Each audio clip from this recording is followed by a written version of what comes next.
স্বাগত দীপ্ত সংবাদে আপনাদের সঙ্গে আছি আমি নাহিদ আশরাফ রাজীব। মানবাধিকার সংস্থা হিউম্যান রাইটস ওয়াচ HRW গুমের ঘটনা তদারকিতে ক্ষমতাচ্যুত প্রধানমন্ত্রী শেখ হাসিনা এবং কয়েকজন শীর্ষ সামরিক ও বেসামরিক কর্মকর্তার সম্পৃক্ততা খুঁজে পেয়েছে। সংস্থাটি বলেছে, শেখ হাসিনা, শীর্ষ কর্মকর্তা অবসরপ্রাপ্ত মেজর জেনারেল তারিক আহমেদ সিদ্দিক ও মেজর জেনারেল জিয়াউল হাসান এবং পুলিশের ঊর্ধ্বতন কর্মকর্তারা গুমের ঘটনা তদারকিতে যুক্ত ছিলেন। যুক্তরাষ্ট্রভিত্তিক মানবাধিকার সংস্থাটির সম্প্রতি প্রকাশিত after the monsoon revolution a roadmap to lasting security sector reform in Bangladesh শীর্ষক 50 পৃষ্ঠার প্রতিবেদনে কথা বলা হয়েছে। HRW তাদের প্রতিবেদনে বলেছে, বিচার বহির্ভূত হত্যাকাণ্ড, নির্যাতন ও জোরপূর্বক গুমের জন্য দায়ী পুলিশ ও সামরিক কর্মকর্তাদের সমন্বয়ে গঠিত সন্ত্রাসবিরোধী unit rapid action battalion RAB ভেঙে দিতে সরকারের জাতীয় তদন্ত কমিশনের সুপারিশ অনুযায়ী কাজ করা উচিত। মানহানির মামলায় সাময়িক বরখাস্ত সহকারী কমিশনার তাপসী তাবাসসুম মুরমির বিরুদ্ধে অভিযোগ গঠনের আদেশ দিয়েছে আদালত। এর মধ্য দিয়ে এই মামলায় আনুষ্ঠানিক বিচার কাজ শুরু হলো। মঙ্গলবার ঢাকার মেট্রোপলিটন ম্যাজিস্ট্রেট এই আদেশ দেন। এদিন আসামির অব্যাহতির আবেদন নাকচ করেন বিচারক। এর আগে গত 8 অক্টোবর বৈষম্য বিরোধী ছাত্র আন্দোলনে আবু সাইদ সহ অন্য নিহতদের নিয়ে বিরূপ মন্তব্যের অভিযোগে উর্মির বিরুদ্ধে ঢাকার আদালতে মানহানির মামলার আবেদন করেন গণ অধিকার পরিষদের উচ্চতর পরিষদ সদস্য ও গণমাধ্যম সমন্বয়ক আবু হানিফ। আদালত বাদীর জবানবন্দি রেকর্ড এবং পর্যালোচনা শেষে 28 নভেম্বর তাকে আদালতে হাজির হতে সমন জারি করেন। ওই দিন আত্মসমর্পণ করে জামিন পান তাপসী তাবাসসুম উর্মি।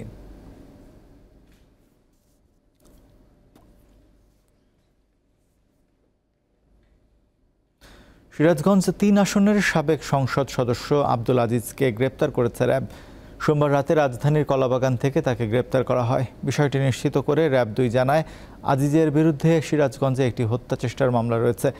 আব্দুল আজিজ 2018 সালের একাদশ জাতীয় সংসদ নির্বাচনে এবং 2024 সালের দ্বাদশ জাতীয় সংসদ নির্বাচনে সিরাজগঞ্জ 3 আসন থেকে বাংলাদেশ আওয়ামী লীগের প্রার্থী হিসেবে সংসদ সদস্য নির্বাচিত হন। এবার সাবেক নৌপরিবহন প্রতিমন্ত্রী ও আওয়ামী লীগের সাংগঠনিক সম্পাদক খালিদ মাহমুদ চৌধুরীকে লন্ডনে প্রকাশ্যে দেখা গেছে। স্থানীয় সময় রোববার সন্ধ্যায় যুক্তরাজ্য আওয়ামী লীগের একটি অনুষ্ঠানে যোগ দেন তিনি। গত 5 আগস্ট ছাত্র জনতার গণ অভ্যুত্থানের মুখে তৎকালীন আওয়ামী লীগ সরকারের পতনের পর আওয়ামী লীগের অনেক নেতা, মন্ত্রী ও সংসদ সদস্য দেশ ছেড়ে পালিয়ে যান। ইতোমধ্যে তাদের বেশ কয়েকজনকে লন্ডনে দেখা গেছে। সাবেক প্রতিমন্ত্রী খালিদ মাহমুদ চৌধুরীও লন্ডনে বলে গুঞ্জন ছিল। যুক্তরাজ্য যুবলীগের তথ্য অনুযায়ী এই কর্মী সমাবেশে খালিদ মাহমুদ ছাড়াও সাবেক মন্ত্রী ও আওয়ামী লীগের প্রেসিডিয়াম সদস্য আব্দুর রহমান, সাবেক প্রতিমন্ত্রী শফিকুর রহমান চৌধুরী এবং সাবেক সংসদ সদস্য হাবিবুর রহমান যোগ দেন।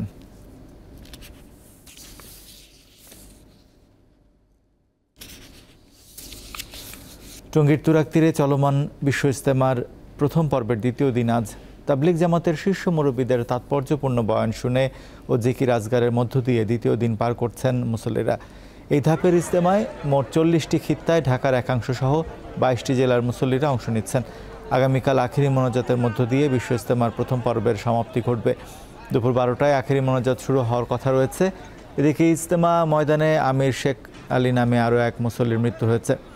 সোমবার রাত 11টার দিকে শ্বাসকষ্টজনিত কারণে তিনি মারা যান।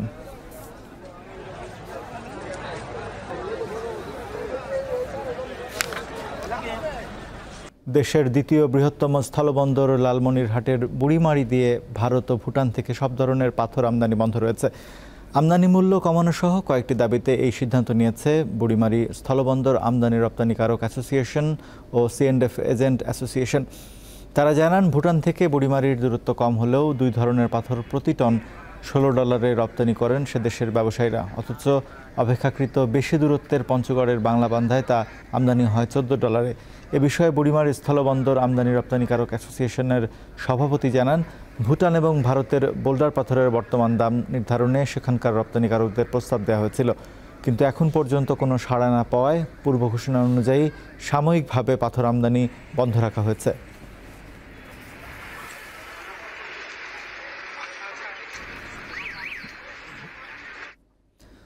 দেশের বাইরের খবর। সৌদি আরব অথবা সংযুক্ত আরব আমিরাতে বৈঠকে বসতে পারেন যুক্তরাষ্ট্রের প্রেসিডেন্ট ডোনাল্ড ট্রাম্প ও রাশিয়ার প্রেসিডেন্ট ভ্লাদিমির পুতিন। দুই রুশ কর্মকর্তার বরাত দিয়ে এই তথ্য জানিয়েছে বার্তা সংস্থা রয়টার্স। এরই মধ্যে মস্কোর কর্মকর্তারা নির্ধারিত দেশ দুটি সফর করেছেন বলে জানানো হয়েছে। তবে বৈঠকের ভেন্যু নিয়ে রাশিয়ার কয়েকজন কর্মকর্তা সন্তুষ্ট নন। তাদের মতে সৌদি কিংবা আমিরাত নিরপেক্ষ ভেন্যু নয়। উভয় দেশই যুক্তরাষ্ট্রের সঙ্গে সামরিক ও নিরাপত্তা চুক্তিতে আবদ্ধ। শিগগিরই অনুষ্ঠিত হতে যাওয়া এই দুই নেতার বৈঠকে জ্বালানি তেলের দাম এবং রাশিয়া ইউক্রেন যুদ্ধ গুরুত্ব পাবে বলে ধারণা করা হচ্ছে।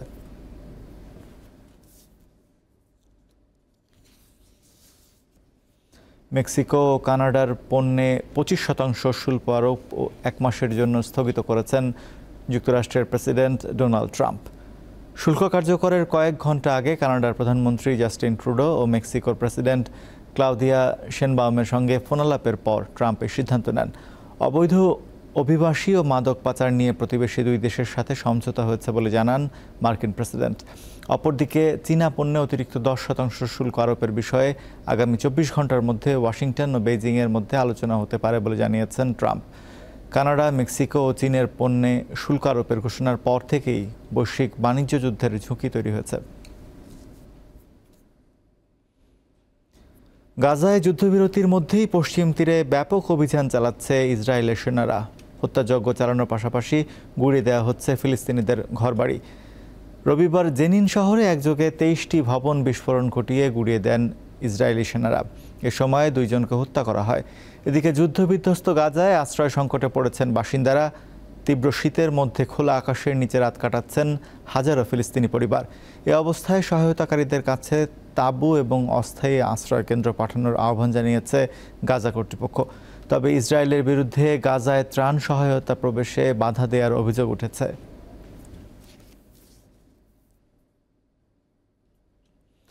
ভারতের 205 জন অবৈধ অভিবাসীকে তাদের নিজ দেশে ফেরত পাঠিয়েছে যুক্তরাষ্ট্র।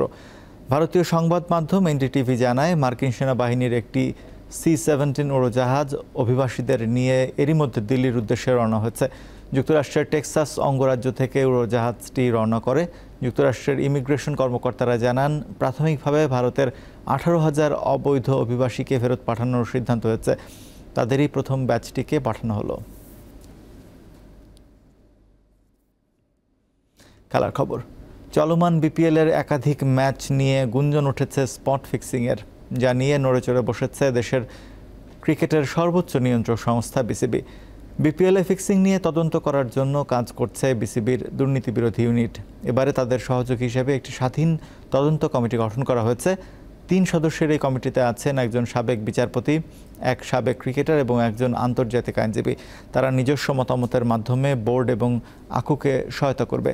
সোমবার বাংলাদেশ ক্রিকেট বোর্ডের পাঠানো এক বিজ্ঞপ্তিতে এই স্বাধীন তদন্ত কমিটি গঠনের কথা নিশ্চিত করা হয়। কমিটির আহ্বায়ক হিসেবে আছেন আপিল বিভাগের সাবেক বিচারপতি মির্জা হোসেন হায়দার।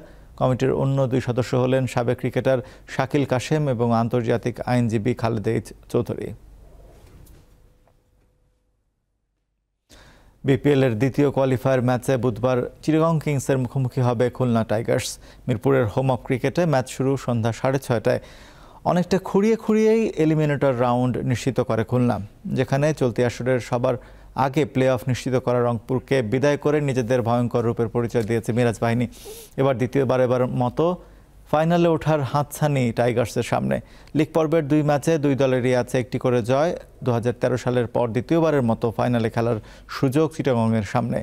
তাই উসমান খান, ইমন ও শামীমদেরও দিতে হবে কঠিন পরীক্ষা।